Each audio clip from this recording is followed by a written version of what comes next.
Hi friends, आप लोग कैसन बानी। हमरा आशा बा कि आप लोग स्वस्थ होकर मस्त होकर।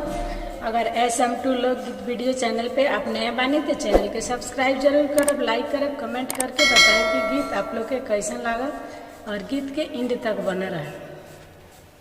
सुपवा चलनिया कोठवतिया बालम, सुपवा चलनिया कोठवतिया बालम। अरे हम के मुआल बादर दिए बालम, हम के मुआल बादर दिए बालम।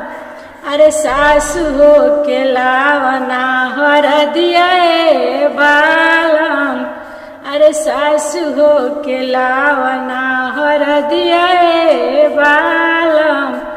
अरे ननद हो के कुचना हर दिए बालम, अरे ननद हो के कुचना हर दिए बालम।